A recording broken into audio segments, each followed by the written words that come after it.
Bueno, a partir de la cuarentena todos conocemos esta nueva modalidad, hablamos del teletrabajo. En muchos casos se está planteando si llega para quedarse. Lo cierto es que buscan regularlo y esto se está tratando en la Cámara de Diputados. Allí se presentaron 14 proyectos. Vamos a hablar de esto con el diputado Luis Petri, que nos atiende en esta tarde. Petri, ¿cómo le va? Buenas tardes. ¿Qué tal? Buenas tardes. ¿Cómo estás, Leonora? Bien, muy bien. Muchas gracias por atendernos. Bueno, la verdad que es un tema central, el del teletrabajo. Es la nueva modalidad de todas las empresas y hay que ver cuánto tiempo más se va a utilizar de esta manera. ¿Cuáles son los puntos centrales del proyecto que están tratando? Bueno, yo creo, Leonora, que esta es una modalidad en la prestación del trabajo que llegó para quedarse. Pensemos que la primera iniciativa en materia de teletrabajo se presentó hace 12 años atrás, en el 2007 específicamente, y a esto se han ido acumulando nuevos proyectos de ley. Suman ya más de 21 los proyectos de ley. Vos contabilizabas 14, mira, pero se han seguido sumando proyectos de ley. ¿21? Exactamente, teniendo en cuenta fundamentalmente lo ocurrido con la pandemia, que quizás ha acelerado el proceso y ha aumentado la cantidad de teletrabajo que hoy existe. Pensemos que muchas actividades soportan la posibilidad de trabajo a distancia, home office o teletrabajo. Hay otras actividades, claro está, que no. Por ejemplo, la actividad metalúrgica o la actividad agropecuaria. Claro.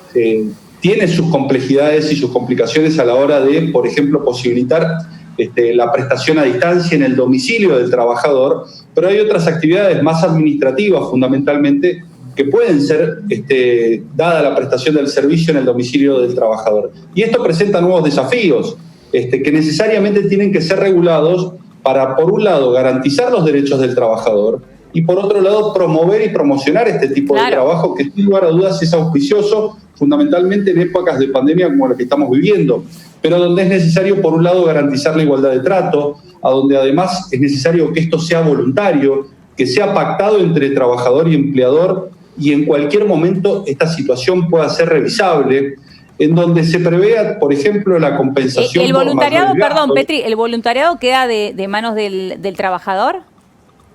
El voluntariado, claro, es voluntario tanto para el trabajador como para el empleador, en donde en cualquier momento y con un preaviso previo pueden volver a realizar el trabajo dentro del establecimiento de la empresa, donde también es necesario, Leonora, garantizar el derecho a la intimidad, porque pensemos que es un trabajo que se va a cumplir en el domicilio del trabajador. Sí.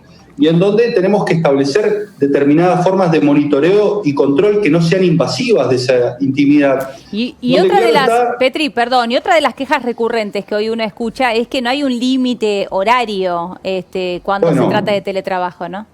Bueno, es una de las cuestiones que necesariamente la ley tiene que garantizar, es lo que se denomina el derecho a la desconexión, para garantizar que el trabajador cumpla con su carga horaria y a partir de allí pueda desvincularse de su trabajo eventualmente sin seguir respondiendo a las exigencias de la empresa y eventualmente, si responde a esas exigencias, que se computen como horas extras, que es lo que habitualmente ocurre cuando el trabajo se realiza en el ámbito de la empresa, ¿no? Y, por ejemplo, una cuestión que también es central tiene que ver con la cobertura de ART, que actualmente existe una disposición de la Superintendencia de Riesgo de Trabajo para que justamente los riesgos de trabajo dentro del domicilio del empleado sean cubiertos por las aseguradoras de riesgo de trabajo, y una compensación que tiene que tener el carácter de no remunerativa respecto de los mayores gastos, Eleonora, que se le provocan al trabajador producto de estar trabajando en su domicilio, gastos de luz, de electricidad,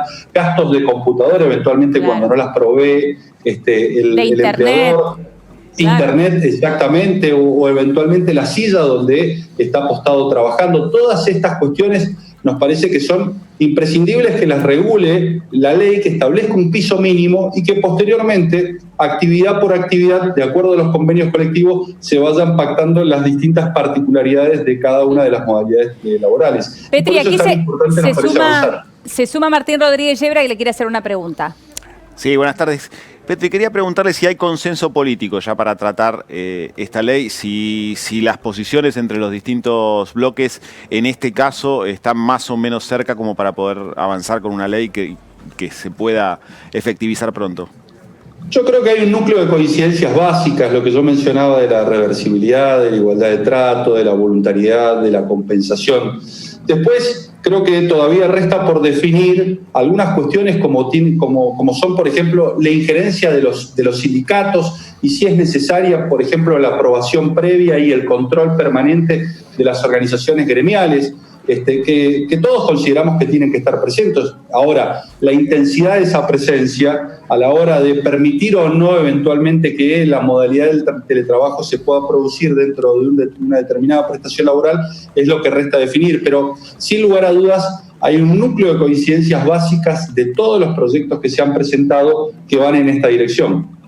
Petri, y otra cuestión tiene que ver también con los tiempos, ¿no? Hace un rato hablábamos de la crisis que enfrentan las empresas hoy en día a partir de esta cuarentena, y uno piensa, si se le empieza a exigir a una empresa hoy que le pague la computadora, internet, la silla a un trabajador, es algo extra y difícil de poder realizar o concretar en este momento, ¿no? Yo lo que creo es que tenemos que ser conscientes del momento que vive la Argentina.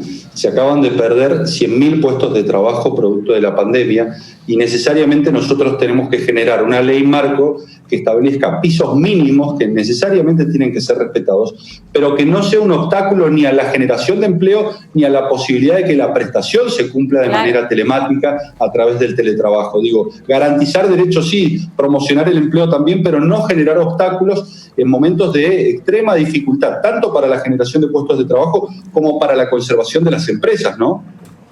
Bien, Petri, muchísimas gracias por su tiempo.